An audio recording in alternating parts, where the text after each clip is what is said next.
Hello, everyone. Welcome to Avaiya University's Healing from Childhood Trauma. I am your co-host, Ande Anderson, along with my partner, Ike Allen. Ike and I are the founders of Avaiya and Enlightenment Village, and thank you so much for joining us.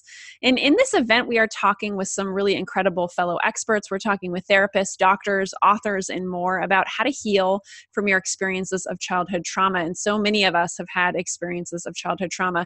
And together, we're sharing with you strategies. We're sharing tools to help you learn to love yourself, to learn to let go of your past and live a peaceful, powerful life. And today our guest is going to be talking about just that, healing from the wounds and healing the wounds of childhood trauma. So please welcome Dr. Jamie Marich. Hi, Jamie. Hi, very nice to be with you, Andy. It's nice to be with you too. And you are up to amazing things in the world and have done so many great things. You've written books, you have programs, you have all sorts of stuff going on. So I'd love to share a little bit about what you do, and then we'll dive in. So Jamie travels internationally, speaking on topics related to EMDR therapy, trauma, addiction, expressive arts, and mindfulness, while maintaining a private practice in her home base of Warren, Ohio. She is also the developer of the Dancing Mindfulness Practice, the author of 5 books, including the popular EMDR Made Simple, and her newest title is called Process, Not Perfection, Expressive Arts Solutions for Trauma Recovery. So given all of that, Jamie, let's talk a little bit about what is your approach to healing and teaching about healing from trauma?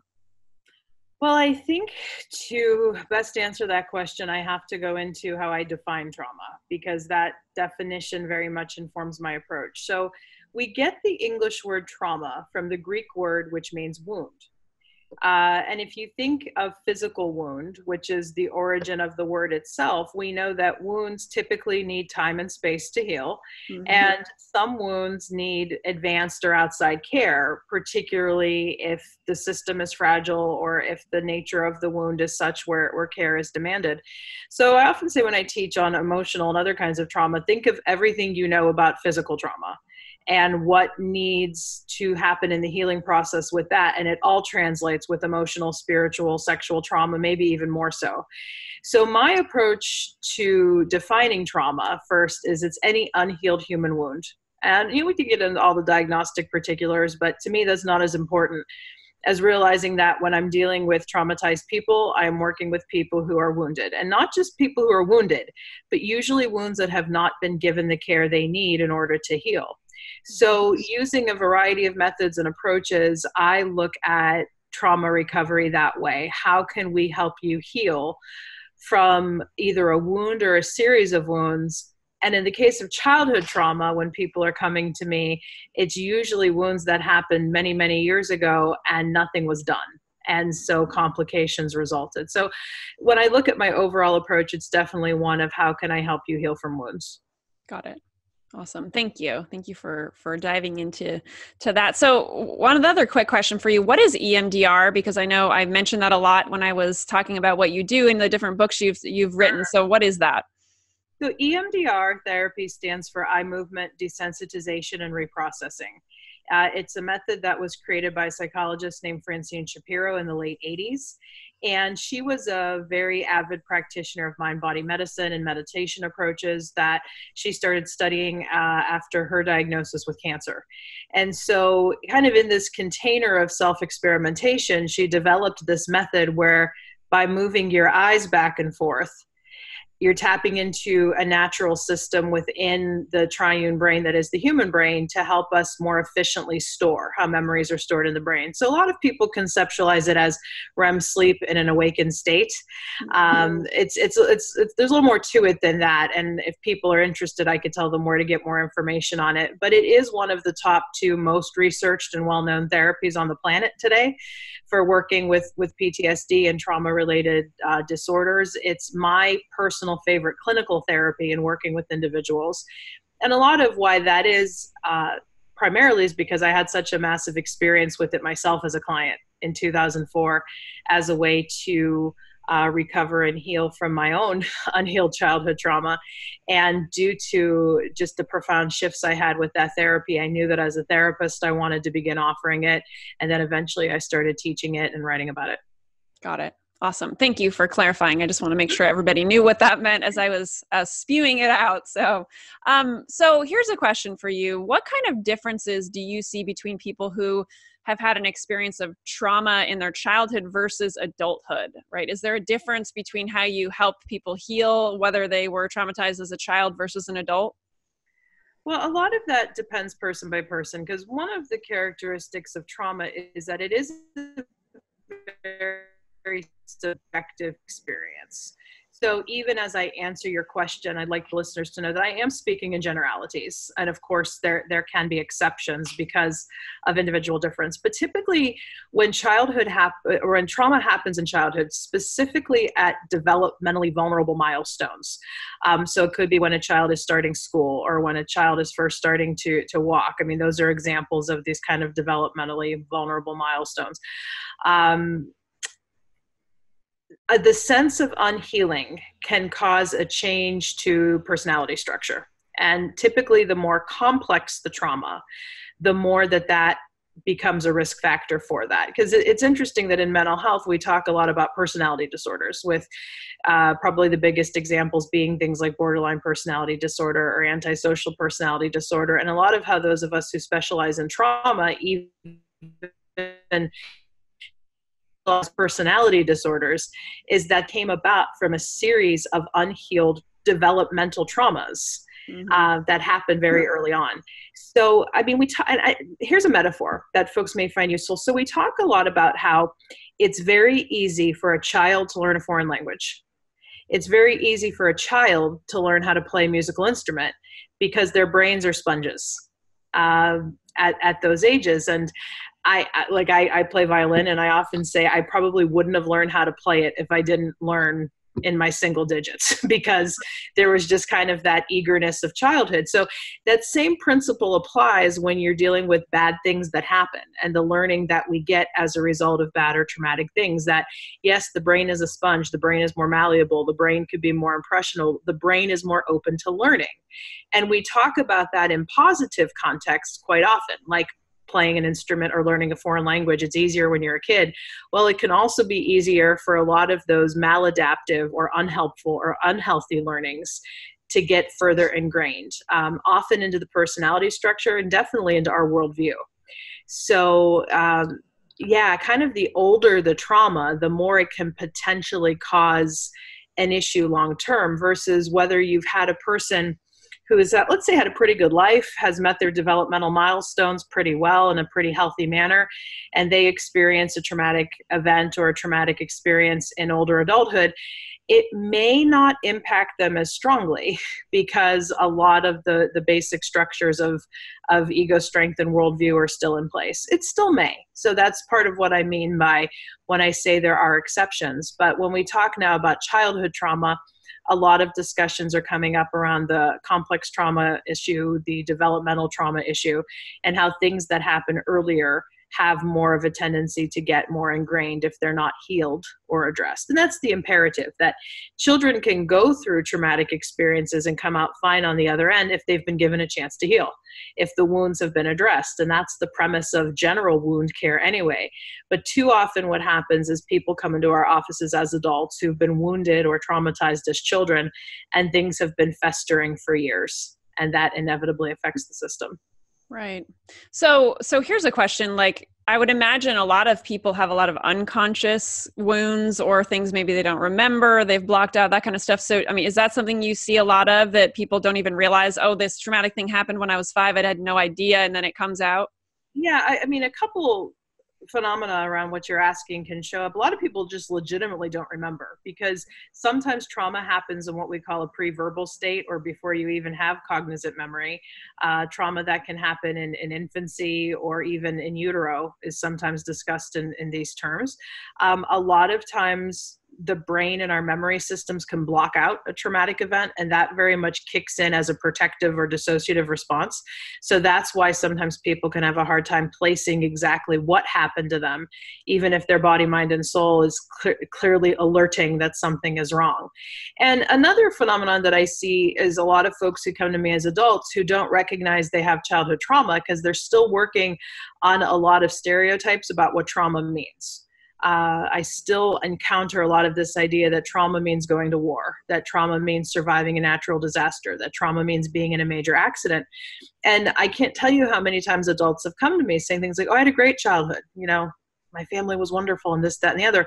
And then the more we start talking about it, I, as a therapist, get concerned about some of the things that I hear and explain, and begin introducing this framework of trauma, asking them if they would consider if some of what they experience would meet these qualifications.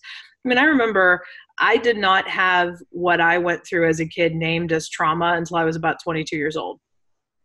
I was in very early recovery from addiction issues. My mentor was working with me.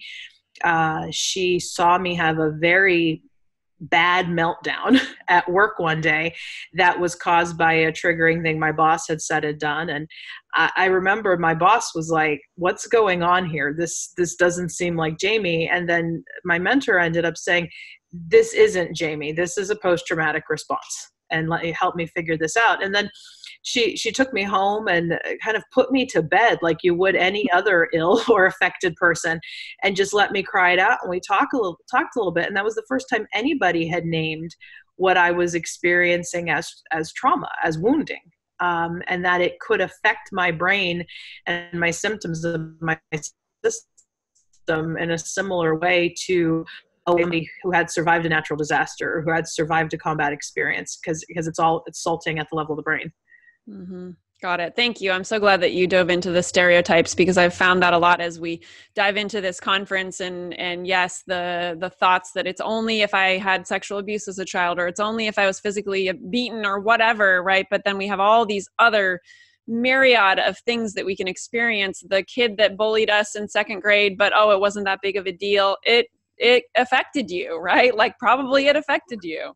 For sure. I mean, bullying is such a part of people's stories. It was a big part of mine. Because when I went in for my own trauma healing and EMDR therapy, it was the second issue I had to work on.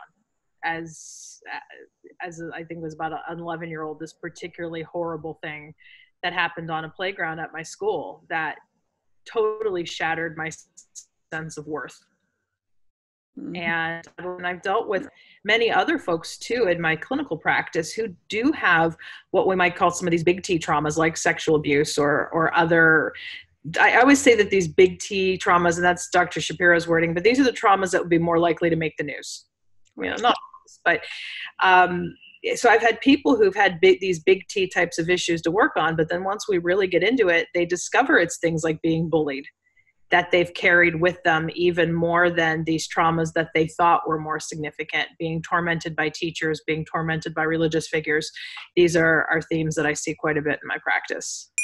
Hi there, this is Ike Allen, founder of Avaiya. I wanted to take a moment and pause the masterclass to remind you that you can experience many more teachers in the free masterclass at avaiya.com/healing.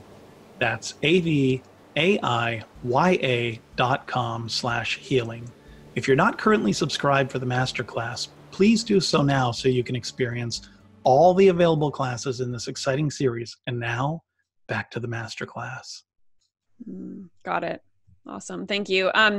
So let's talk a little bit about like the ways that you help people heal. So what are some of the treatments and approaches? We talked a little bit about EMDR. I said that right. EMDR. So what do you find like most effective in helping people heal from their childhood trauma?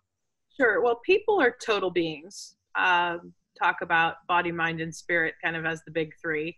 Some of us may even identify other dimensions of ourselves. And just as we are wounded holistically, we have to be treated holistically as well.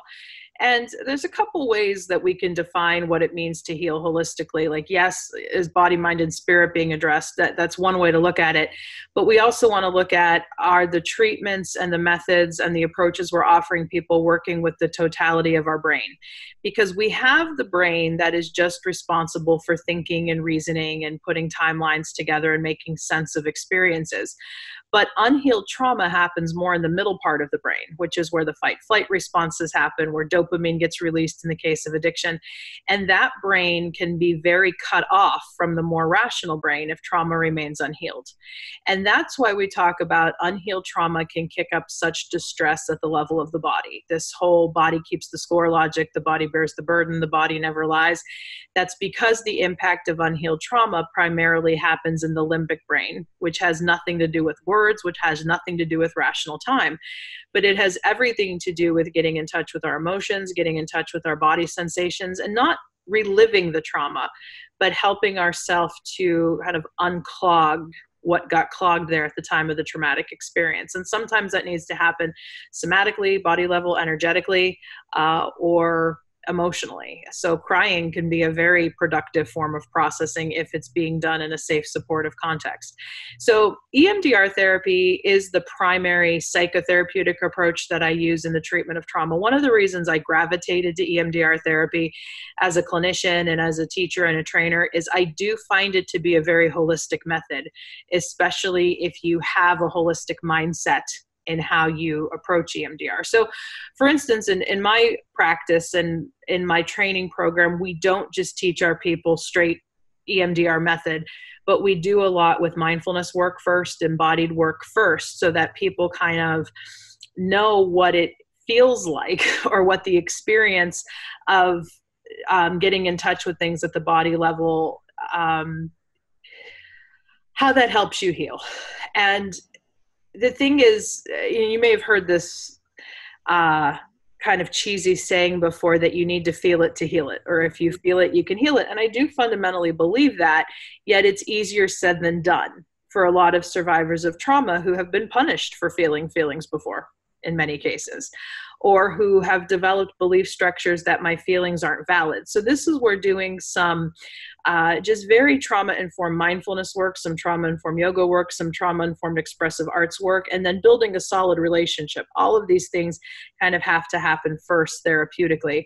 So I also am a yoga teacher and a mindfulness teacher, and I do offer some of those practices in the community and teach others how to train those, but on some small level, I'm working them in with all of my clients really from day one. And I present it as, we can talk about the trauma all you want, but some people either can't or won't. Or a lot of survivors have talked about their traumas so much, but nothing's connected. Nothing has really helped to move the impact of how trauma is stored in the body. And because unhealed trauma really plays out in a lot of body and behavioral level distress, a lot of what treatment and healing has to include is getting people to befriend their body, to use their body for either healthy or adaptive coping. So I am kind of I think we need to look at all possible approaches with the individual and see what they most resonate with in a way that will ultimately help them move or shift how a lot of this traumatic impact is stored in the brain and the body to a level of brain storage that is fundamentally more efficient so that the trauma no longer controls your life. Mm-hmm. And people can need different things for that. I mean, I do see EMDR work for most of my clients, but it's definitely not a panacea. I'm also a fan of other methods like somatic experiencing, sensory motor. Some of the cognitive approaches have some merit. I'm not a big cognitivist, but I don't disparage them for people they work for.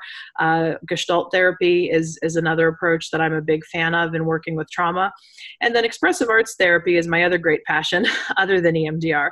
And in expressive, so let me give a clarification here. By definition, expressive arts therapy is the fusion of the creative art form. So listeners have likely heard of things like music therapy, dance therapy, art therapy. By definition, expressive arts therapy works with all the above. So we work with music, we work with art, we work with writing, we work with any theater or expressive forms in that realm, music, either listening to it or creating it. And I even in my new work expand the definition of the expressive arts to include things like gardening or food design or clothing design, basically anything that gives us an outlet for expressing what we may need to get out of our clogged networks. Like even this necklace that I'm wearing is designed by a friend of mine here in the community who's a poster child for using the arts as healing in so many different ways. So there's just a lot of ways we can harness the power of expression, both as a way to help us manage emotion in the initial phases of healing and then to process emotion as we proceed with our healing. Awesome. Thank you so much that we got like tons of different ideas out of that. So one thing that strikes me is the yoga piece, because I keep hearing, I'm big into yoga, and I keep hearing more and more about trauma, treating trauma with yoga and all this kind of stuff. So do you have any, like, why is it that yoga specifically is helpful in helping people heal from their trauma? Oh, that's one of my favorite questions. Go ahead. So I'll give you the deep answer first, and then we'll kind of unpack that a little bit, because I don't necessarily sprout this on my clients right away. But in my experience as a teacher and a practitioner, the true purpose of yoga is to lead us back to the source of who we really are. Mm-hmm. This idea that who we show up in as the world are kind of our waves, but we're really the ocean. We're really this inherently divine internal source. And something that my yoga master, my yoga teacher, has really imparted in his wisdom and his family's wisdom being passed on to me are teachings like, you're not your thoughts, you're not your feelings, you're not your past. And it can be tricky because we have them. We have thoughts, we have feelings, and we have a past. But the various practices of yoga, not just asana or the poses, can really help us lead us back to that source of who we really are. And something yoga has helped, and my meditation practice as well has helped me to realize, is that I am not these horrible things that have happened to me. They don't define me. I can use the benefits of that healing to serve others in the world, but who I really am is so much bigger and deeper than that.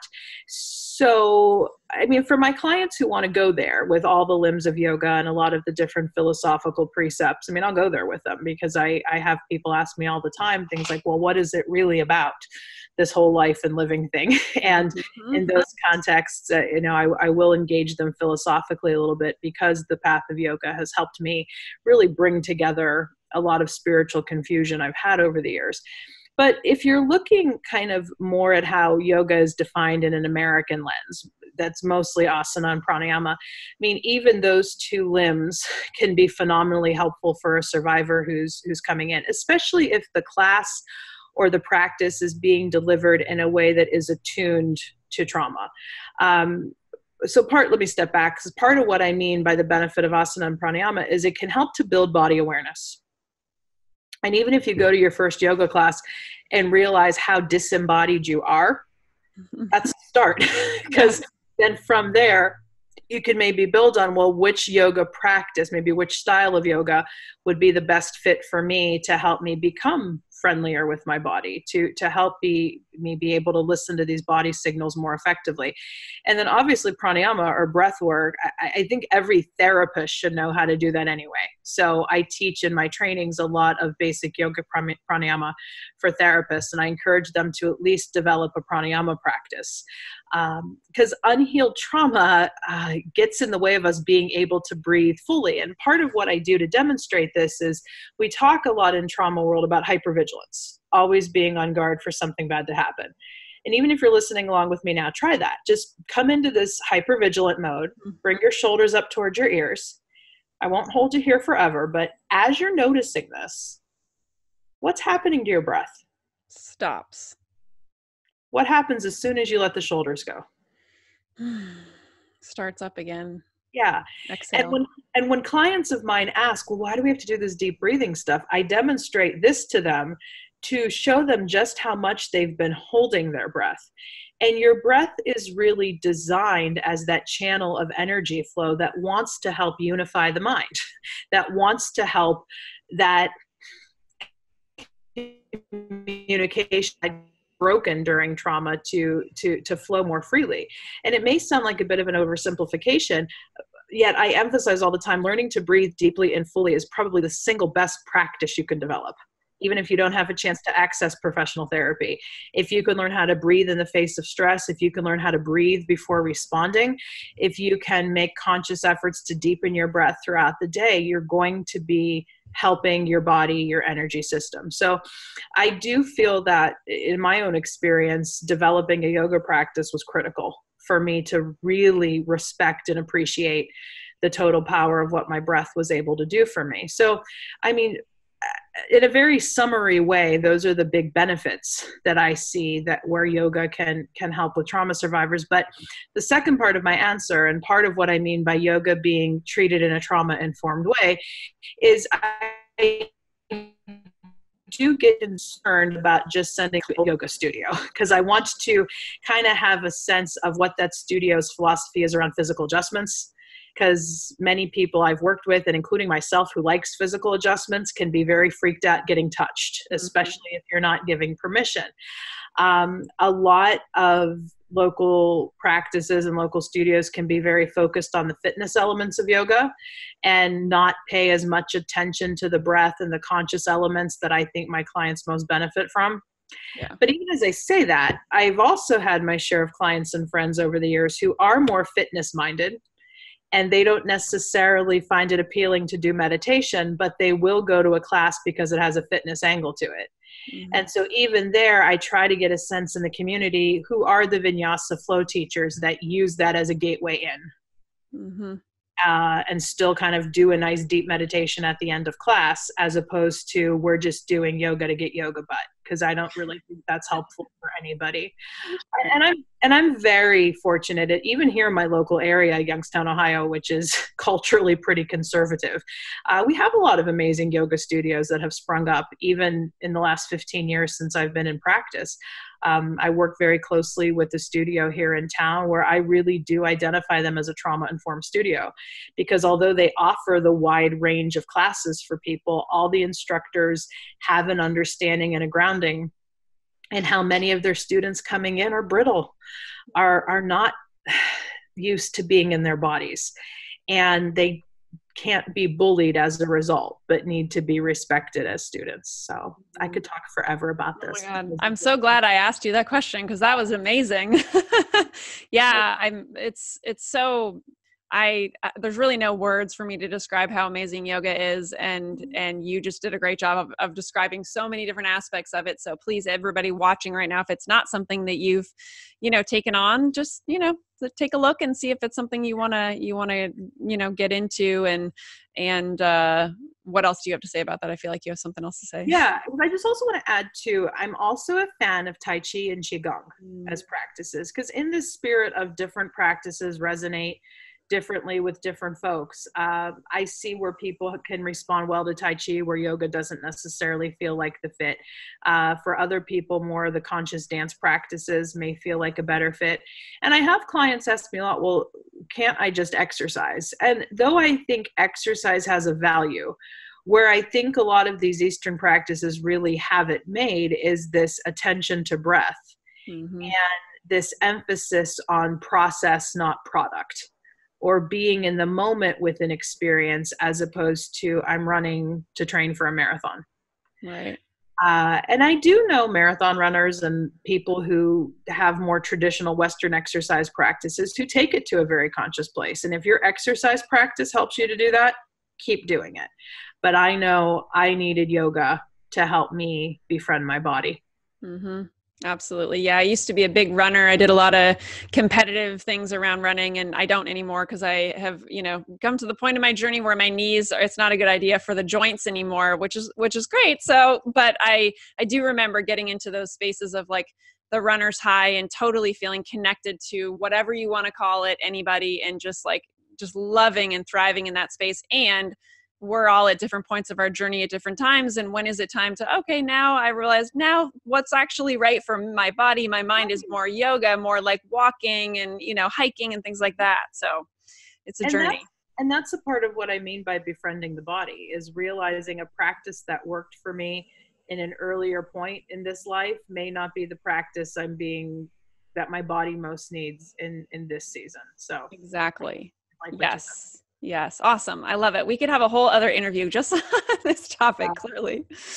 I love it because even as a professional who's well trained and well established in trauma therapy, in more recent years, to be honest, I've been more excited about yoga as a healing modality because I've seen just at a community level, and particularly for people who want to dive into the real teachings of it, just the phenomenal shifts it can cause. Mm-hmm.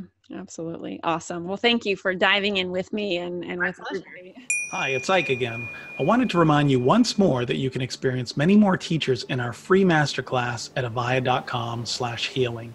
That's avaiya.com/healing.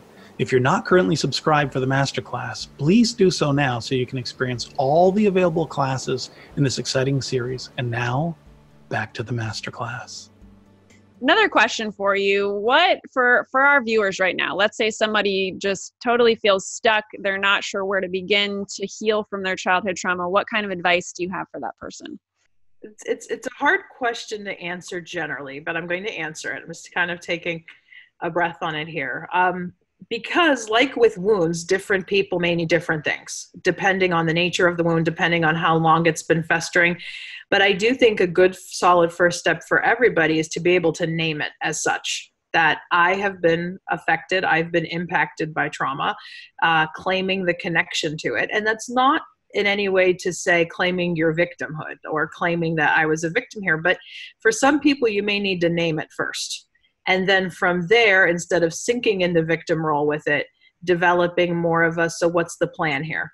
What do I most need to help me heal? And at that point, look at what you feel you most need. I do think if you get in with a good professional therapist, that's a good first start for most, but it could be connecting with a practice like yoga or Expressive that can help you transform what needs to be transformed. So what people need may be different, yet I do think the common thread is naming that this affected me, naming how it affected me. And I mean, I guess I'll share as the best general piece of coaching I could give to folks, what my mentor who I mentioned when I had that meltdown at work, what she shared with me after she heard a lot about my story. Her response to me was, Jamie, after everything you've been through, it's no wonder you turned out alcoholic. Mm.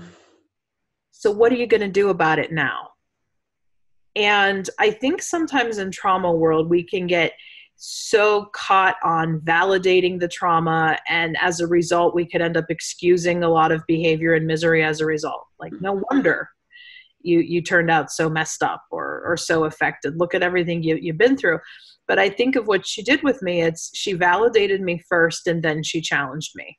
Mm-hmm. Look at everything you've been through. No wonder. So what's the plan now? What are you going to do about it now? And that what are you going to do about it now? I mean, as listeners heard me today, notice if something that I said resonated with you. And that might be something you may want to more fully explore. I know you're interviewing other people as well. And if there was a stronger resonance in what someone else shared, that might be something you want to explore further. I love that. Thank you. Yes. Validated and then challenged. I love it. That's a great way of looking at it. And that's also right. It's so great to like get that, because then you're not going to leave yourself in that victim mindset place, right? You can't, right. It's like, okay, got it. Validated. This is what happened. And what am I going to do about it? How am I going to challenge myself to move forward? I love it. That's awesome. So I'd love I'm going to dive in a little bit about your free gift and kind of like a segue into that. You talk about perfectionism a bit in your book. Clearly, that's part of the title. But let's talk a little bit about that. So do you find a connection between people who have struggled with childhood trauma and perfectionism? Can you dive into that a little?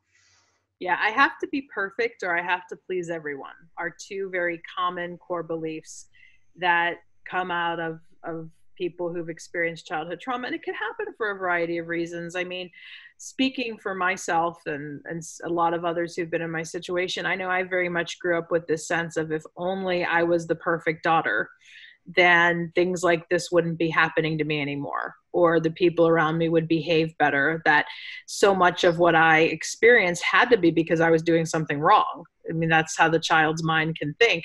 So if only I could be perfect, then maybe I'll get people off my back. And a big part of my story, especially as I aged into my high school years, and then in early college, that's how I got away with a lot of my drinking behavior, was because I still had good grades. And so that kept people off my back. So yeah, and I have to please everyone it can be related to I have to be perfect, but that can come up too as well. If I could just make everyone happy, then these bad things wouldn't be happening to me. Or if I could just make everyone happy, then everybody would like me or love me. So those are two very common beliefs that I see in people who've experienced childhood trauma. So yeah, perfectionism, to quote Annie Lamott, one of my favorite writers who I had a chance to recently meet, perfectionism is the voice of the oppressor. Because perfectionism very much results or comes about as a result of trying to react or respond to things we've experienced. And so, yeah, in the new book, Process Not Perfection, it's a spin on a well-known recovery slogan, progress, not perfection. Because in the paradigm of 12-step recovery, there's this line that we claim spiritual progress rather than spiritual perfection. And in the world of expressive arts therapy, a phrase that's emphasized quite a bit is process over product. That when we look too much at the end goal or what we want to create, we lose kind of the joy of the journey, so to speak. And that most of what we have to learn is being in process with a life challenge. And there's no greater way to work on that than by encountering art, whether it be visual art, movement arts, music, writing. Because as a writer, I can tell you, I can frustrate myself so easily if I get focused on perfection versus just being in process. An insight I had when I was writing is that you have to be patient with art of any kind, whatever you're practicing, because she wants to reveal herself very gently. It's not an instant fix type of experience. And so I find that what keeps a lot of people away from wanting to try the expressive arts is the sense of perfectionism. Is this sense of, well, I'm not a writer, I'm not a painter, I'm not a dancer. I hear a lot when I do trainings that people will say, well, I can dance in front of my dog or in front of my grandkids, but I won't dance in front of everybody else. And when I explore, well, what's that really about? What I often get in response is, I just don't want to be judged. And so judgment can also very much go hand in hand with this drive to be perfect, or this drive to have something measured as perfect. So even in the new book, some of the first processes we do, because process, the noun, is kind of a collection of practices that help us encounter a theme.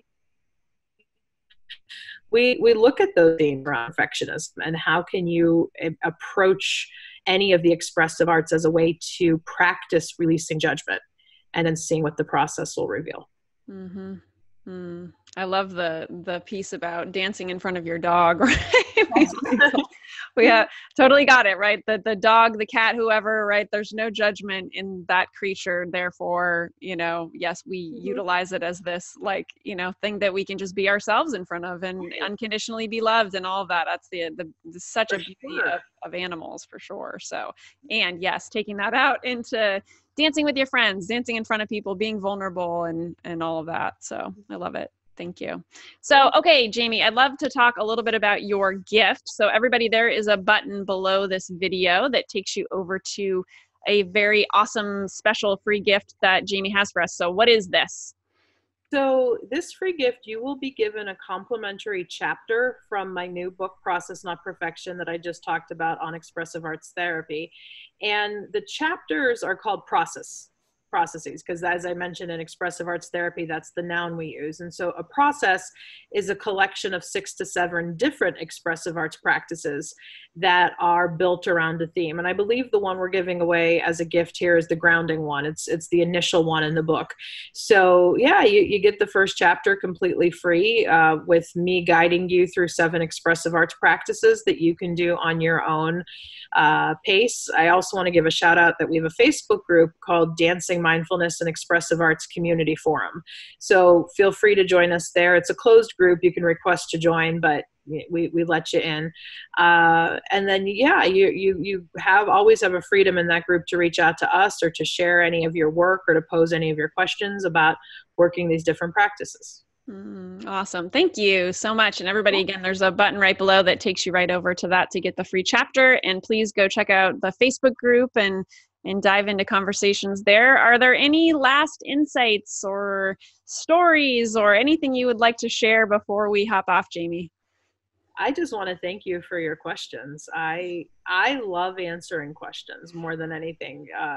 I love questions even more than I adore getting up and talking and teaching, because there I'm just kind of sharing. But then I like when audience members ask me questions. I like when interviewers ask me questions, because even that is part of my process. That helps me to see and appreciate new dimensions to why we're doing this, which is helping to bring about some healing of the suffering that we all experience. Awesome. Thank you. And you're welcome for asking you questions, and thank you for being a part of this and sharing your wisdom and everything. So I really appreciate all the work that you do in the world. My great pleasure, and good luck with the rest of the summit. Thank you. And thank you everyone for tuning in to Jamie's interview, and we'll see you on the next one. Here is to your journey to healing from childhood trauma. Bye, everybody. Woohoo! Thank you very much. Yay! You're awesome. I love that. That was so great. Hey everyone, I hope you enjoyed this latest class with Dr. Jamie Marich. Wow, I love Jamie. I love all that she stands for, all of the amazing modalities and treatments and things that she educated us about, childhood trauma and healing from that today. So really amazing stuff. So here are a couple of big take-home messages for me. She mentioned that just as we are wounded holistically, we need to heal and be treated holistically. That is a paraphrase. But right, we all have different experiences, and our wounding from childhood affected our mind, it affected our body, it affected our spirit, it affected all parts of us. So we need to heal from all parts of us, right? We need to heal holistically and have a treatment that works for us holistically. So this is a really, important thing, I think, to be aware of in your journey to healing. So another thing that she mentioned, I asked the question of what advice would you give somebody, and maybe this is you, that you just feel stuck. You don't know where to begin. You know that you experienced some kind of childhood trauma, but you're not sure where to begin your journey to healing it. And her big piece of advice was to name it, right? Make sure that you're naming it. This is what happened to me when I was 5. This is what happened to me when I was 10. What happened? Name it. Become aware of it. Talk about it. Name what happened to you, because awareness is always the first step in any kind of healing. So another thing I wanted to take a quick note of was how Jamie mentioned that learning to breathe deeply is probably the best practice you can take on. And this really dove into our conversation around yoga and how that can be helpful for trauma. So just learning to breathe deeply is such an amazing practice. It starts to feel amazing in your body, and just becoming aware of your breath is something that I love doing, as I talked about, really enjoying the process and the practice of yoga. And obviously Jamie as an instructor does too. So if this is something that you're interested in, there's a ton of yoga across the world, obviously, that you could dive into or get used to. And if you're not quite ready to do that yet, then just take on breathing deeply. Just start paying attention. Maybe you have a desk job. Just start, every so often taking a little breather and taking a break and taking that time to just breathe deeply for 10 seconds, breathe deeply for a minute, what have you. Just take a little time away from the action to just focus on your breath. And maybe in the action of your life, also be focusing on your breath. Let's say you're watching your kid's soccer game and you're excited. Also be paying attention to breathing deeply throughout your day, and see what kinds of results that you create in your life and how you feel as a result of that. So many amazing other things I could talk about from Jamie's interview. I hope that you found it really helpful and beneficial in your journey. And please take advantage of that free chapter of her book by clicking the button below. All right, everyone, thank you so much for tuning in, and we will see you on the next one.